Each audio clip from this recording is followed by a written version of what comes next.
The red wine hit my face before dessert. It wasn't a metaphor or a slap of sarcasm. It was a literal glass of Bordeaux, flung across crystal and linen, soaking into my new navy dress, dripping down my collarbone like blood. Judith Walker, my fiance's mother, stared at me with the same dead-eyed smile I'd seen in too many country club portraits. "That's to disinfect a poor girl," she said, as if it were the most natural thing in the world. "We expect a $200,000 dowry for entry into this family." And then Ethan laughed. He actually laughed. "Mom's got her ways," he chuckled, offering me a napkin like we were cleaning up a coffee spill, not the remnants of an ambush. I should have walked out right then, but I didn't. I sat there, wine-stained and frozen, silently inventorying every decision that had led me to that table. I grew up on the south side of Chicago, middle class, honest. My parents, both public school teachers, raised me on values: work hard, earn what you keep, treat people with respect. I built Nexora Tech out of a secondhand laptop and a foldable table in a shared apartment. We developed supply chain software so sharp that within 3 years, I had offices in 3 cities and a contract portfolio that made venture capitalists take notice. One of those contracts was with Walker Industries. Yes, that Walker Industries, Ethan's family company.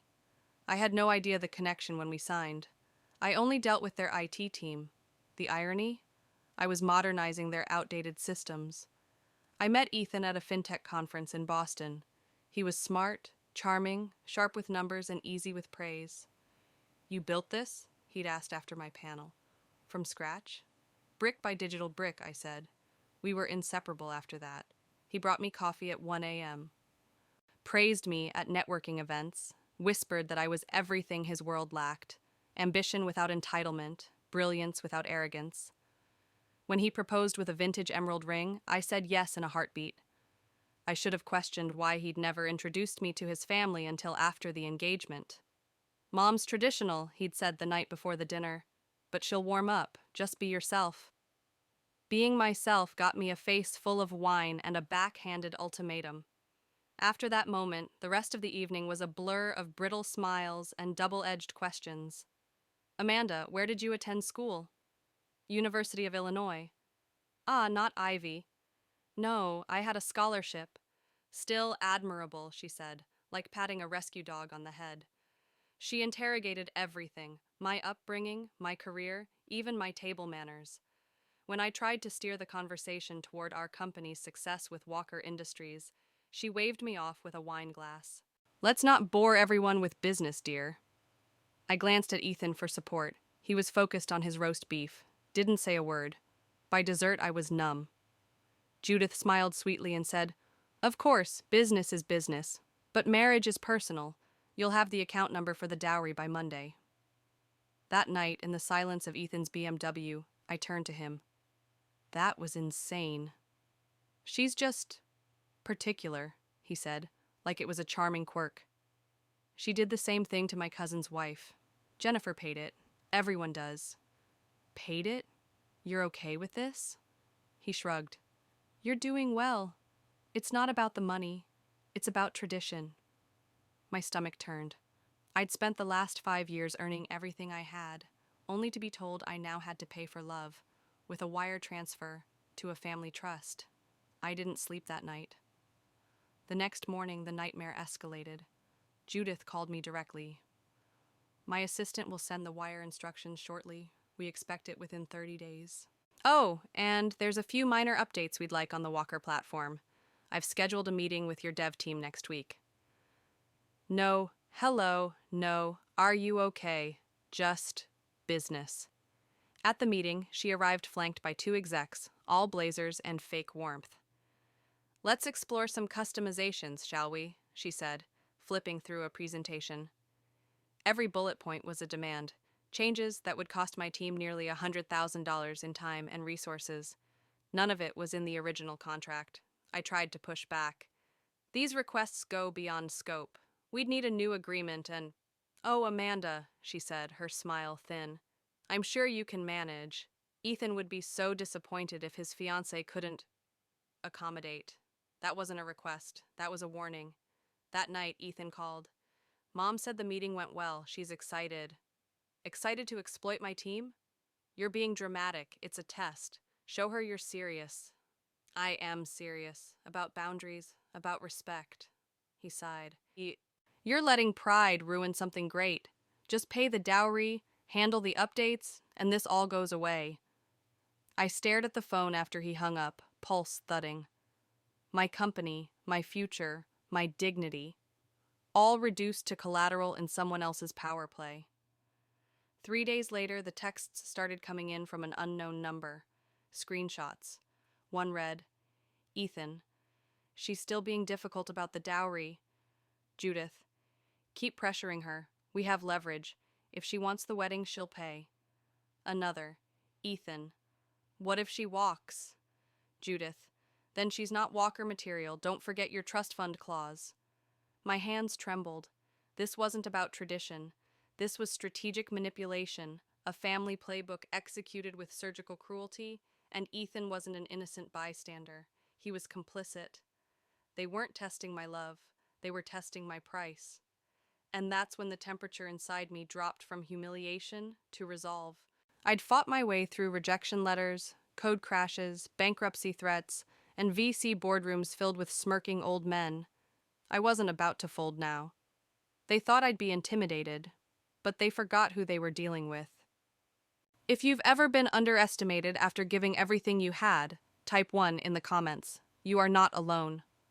I opened my email to find a message marked urgent from one of our biggest clients. Subject line, concerns regarding your stability.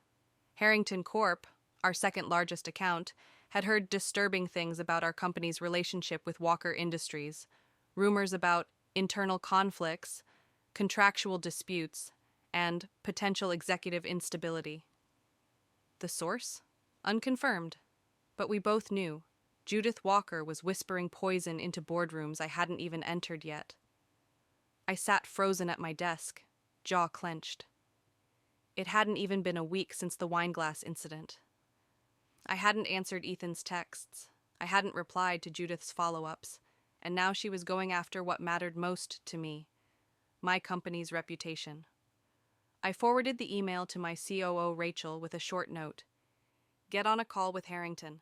Clarify everything. Kill the fire. Then I picked up my phone and dialed Lauren. She answered on the first ring.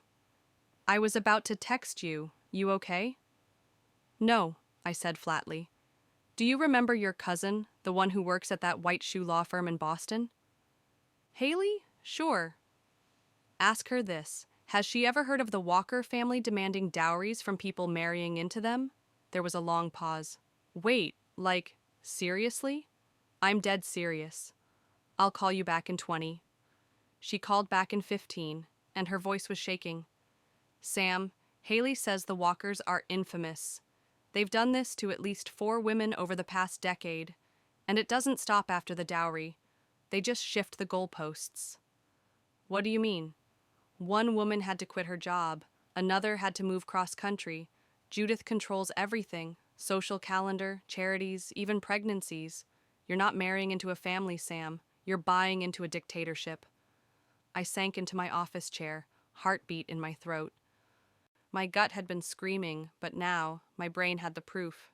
And worse? Ethan knew. He knew what I was walking into, and he let it happen. Later that evening, I called him. I just want to hear you say it, I said. Say what? That your mother is trying to sabotage my business. She's just expressing concern, Ethan replied. You've been avoiding us. She's worried this engagement might not be as solid as we thought. This isn't about cold feet. She's actively damaging my company. You can fix it, he said softly. Just handle the updates she asked for. Pay the dowry. Everything goes back to normal. Normal. Normal was 18-hour days, ramen dinners, and building this company from zero. What the hell did he know about normal? I can't believe you're okay with this, he sighed. You're being emotional. Mom's just trying to protect the family. No, she's trying to own me. Then don't fight her. Join her. That line stuck like a thorn. The next morning, I walked into our Monday leadership huddle. My team, tired but loyal, was already seated, waiting for direction.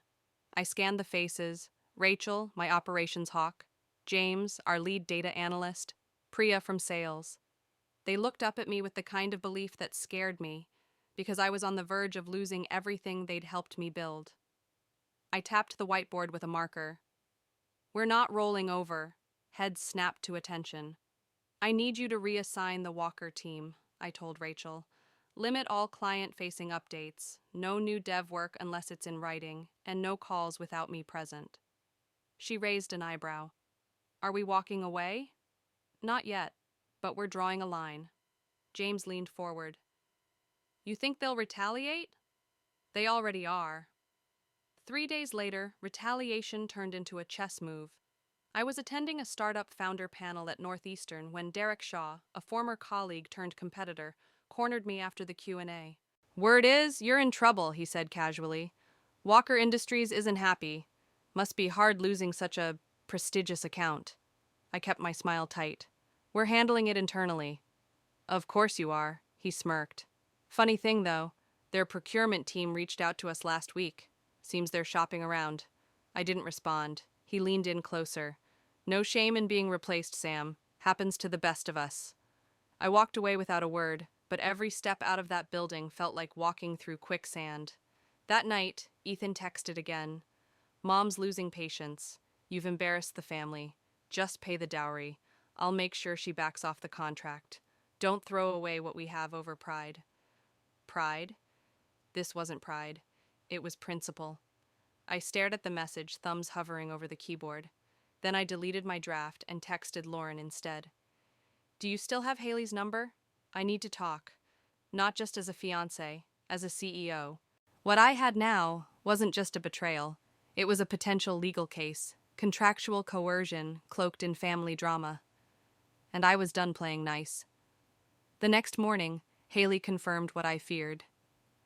"Judith's emails? If she's tying business compliance to a personal dowry, that's a conflict of interest. And if she's spreading rumors to other clients to force your hand, that's tortious interference." In other words, they weren't just trying to control me. They were breaking the law to do it. I sat alone in my office for hours after that. The city buzzed beyond the windows, and for the first time since college, I cried at my desk. Not because I was afraid, but because I finally knew I wasn't crazy. They weren't asking for my love. They wanted my obedience. And I'd be damned if they got it. If you've ever felt the pressure to stay quiet just to keep peace, type 2 in the comments. Some battles deserve noise. I walked into the office Monday morning and found a printed letter folded neatly on my desk. It wasn't from a client. It wasn't from my legal team. It was from Richard Walker. "Amanda, I regret what happened. I should have spoken up that night. Judith's behavior, our behavior, was wrong. But if you choose to walk away, know this: she won't let you leave quietly. She's done it before. She will do it again. Be ready." No signature, just a clean, inked letterhead with the Walker Industries seal. The warning was clear.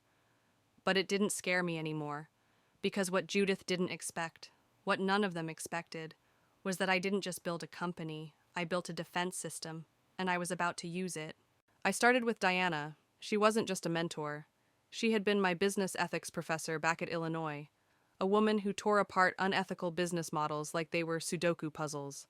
Now semi-retired, she did high-level consulting, and still had a Rolodex more dangerous than a hacker's laptop. We met for coffee near MIT.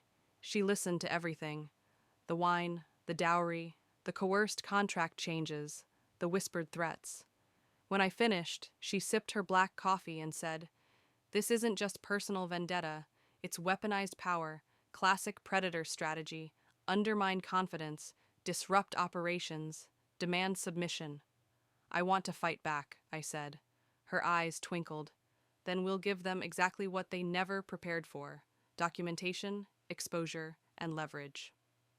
She mapped out a plan like a war general. Step 1: legal isolation. Prepare a clean contract exit citing material breach.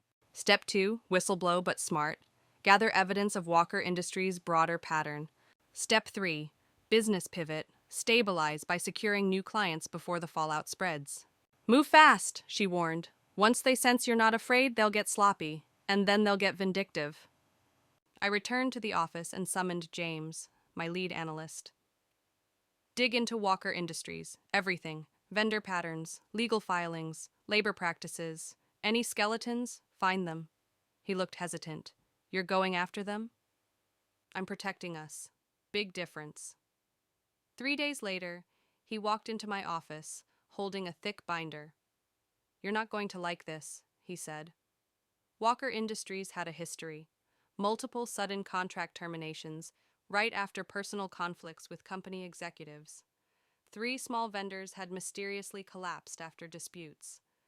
There were also records of off-the-books labor internships, young coders working without pay on projects later filed as proprietary. It wasn't just dirty, it was liability gold. Start organizing this into a secure folder, I told him. Encrypted, air-gapped, no Slack mentions. Then I called Taylor, a journalist I'd known since undergrad. She wrote for the Boston Business Journal now and had a nose for stories the Chamber of Commerce didn't want told. I met her after hours in the back corner of a co-working space. I'm going to talk you through a situation, I began, hypothetically. It involves a powerful family, personal coercion, and misuse of business leverage. Her eyebrows rose. Hypothetically, is the family name 5 letters long and starts with W? I didn't answer, but her voice dropped to a whisper. That story would burn through the city, but the source would have to be airtight. I'm not going on record, not yet. But you'll get files, patterns, internal emails, all scrubbed of identifiers.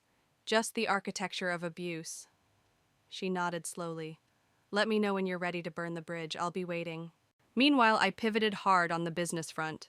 Meridian Global, one of Walker's rivals, had shown interest in Nexora 6 months ago, but backed off, thinking we were too entangled with the Walkers. Now, that entanglement was about to be cut. I reached out, this time offering a demo of our upcoming AI-powered analytics module. My pitch was simple. We're walking away from unethical partnerships. Want in? Their CTO scheduled a demo within 48 hours. My team worked around the clock to prep.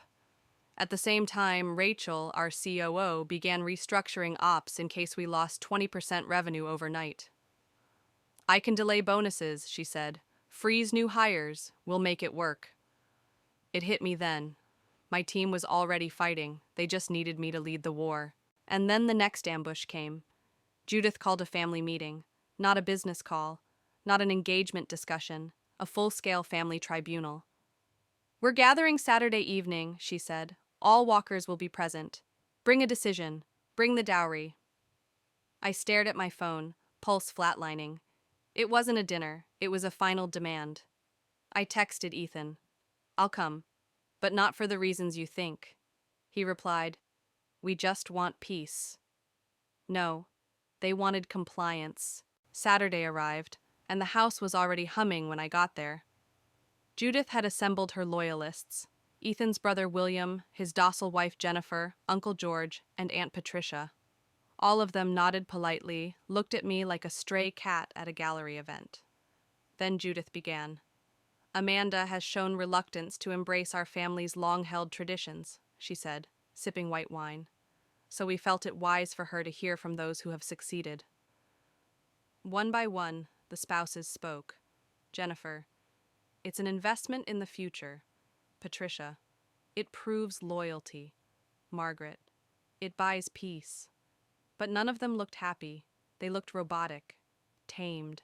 Each story sounded less like a testimonial and more like a hostage note. Then, Richard cleared his throat. I paid too, he said softly, when I married Judith, but her family needed assurance. That's all. Judith's face turned to stone. That was different. You were an outsider. She was not as stable. I stood calm but deliberate. I need the restroom, I said. Excuse me. Outside, I pulled up a message from Maria, my head of client ops. Emergency. Judith threatened to cancel contract today. Already told Harrington we're unstable. Calls coming in. She's sabotaging us. Fast. My personal life wasn't just collateral anymore.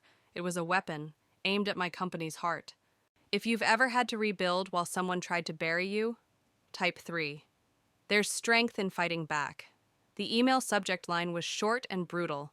Walker Industries contract termination, effective immediately. Except, it wasn't from me. It was from Judith. She beat me to it, pulled the plug, canceled everything without notice, citing performance concerns, and CC'd 5 of our mutual clients, strategically picked to maximize collateral damage.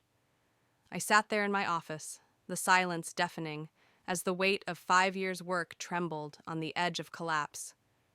Rachel burst into my doorway moments later. "Sam, 3 clients are asking if we're shutting down. Harrington's CFO just called. They said Judith implied your company was being dissolved." I didn't blink. I didn't breathe. I just said, "Schedule the board, now." By 4 p.m., we were gathered in the glass-walled war room. 7 board members, each with their own expressions of concern. Some supportive, some nervous. I stood at the head, unshaken in a tailored black suit. Not just for power, but because it was the same one I wore the day I signed the Walker contract. Full circle. "We've reached an inflection point," I began. "Walker Industries has not only violated the terms of our agreement, but weaponized personal relationships to damage our professional credibility. They've interfered with our clients, attempted to extort my compliance, and now they're trying to destroy our business on their way out." I paused, locking eyes with Harold, our chairman. "I'm not asking for permission to fight. I'm asking for your support to survive this, clean, legal, and with our integrity intact." He leaned forward.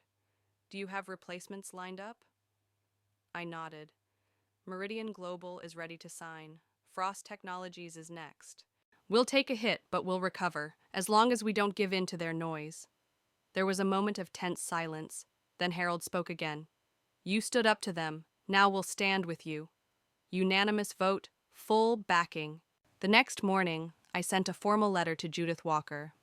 Subject: Closure, professional and personal. "Mrs. Walker, this message confirms that Nexora Tech considers our professional relationship officially concluded. Please direct all remaining matters to legal. As a final gesture, the $200,000 you requested will be donated, in your name, to a scholarship fund for first-generation entrepreneurs. I trust you'll find that more impactful than a dowry. Kindly forward the address for your family's press contact. They may want a statement. Sincerely, Samantha Green." Then I slipped Ethan's emerald ring into a courier envelope, addressed it to Judith Walker personal. No note. The gesture spoke for itself. 3 days later, the Meridian deal closed, bigger than Walker's ever was. Their CEO, a woman named Alina Patel, personally called to congratulate me. "You handled this with more grace than I would have," she said. "We've seen what the Walkers do behind closed doors. You didn't just walk, you rose." A week after that, the Boston Business Journal published a piece, "When Contracts Become Chains, the Hidden Pressure Behind Prestige Partnerships." Though it didn't name Judith, the story dissected the anatomy of forced compliance through legacy business relationships. Sources were anonymized, but the readers knew, and so did the industry. Suddenly, the story flipped. I wasn't the woman under siege. I was the woman who had set the standard. That Sunday, Ethan showed up at my apartment unannounced. He looked different, tired, uncertain, as if the house of cards he'd once protected so confidently was finally collapsing on him. "I've been seeing a therapist," he said. "I know I let you down. I didn't know how deep Mom's reach went, but I'm starting to see it now." I stood by the door, arms crossed. "Too late. I miss you. I miss us. I was wrong. I want to fix it." "No," I said quietly. "You want me to make you feel better. That's not the same." He blinked, stunned. "So that's it?" I nodded. "You made a choice. So did I. Mine saved my company. Yours saved your inheritance." He didn't speak again, just nodded, turned, and walked out. And I felt nothing but relief. 2 months later, I stood on stage at an industry gala, receiving the Innovation and Ethics Award. My team, leaner, stronger, stood at the back of the room, smiling, clapping, alive with energy. Behind us were the scars, but also the proof. We hadn't just survived. We had evolved. I adjusted the mic and took a breath. Success, I said, isn't just about who signs your checks. It's about who respects your boundaries, who values your voice. I paused, scanning the room of CEOs, journalists, and young founders with open notebooks. I was once told that love comes with a price, that partnerships, romantic or business, should be paid for. But let me say this clearly. Dignity is not a transaction, and no woman, no human, should ever have to pay for a seat at a table they built themselves. The room rose with applause. Somewhere in the crowd I noticed Richard Walker, quiet, alone, clapping slowly. Later he would send me a handwritten card. You changed more than your company. You changed me. Thank you for walking so others could follow. Richard. Now when I tell this story, I don't tell it as a tragedy. I tell it as a blueprint. Because sometimes the biggest win isn't keeping the contract, the man, or the name. It's walking away from all three and still owning your future. If you've ever had to choose yourself, even when it cost you everything, type 4 in the comments. Your worth was never up for sale.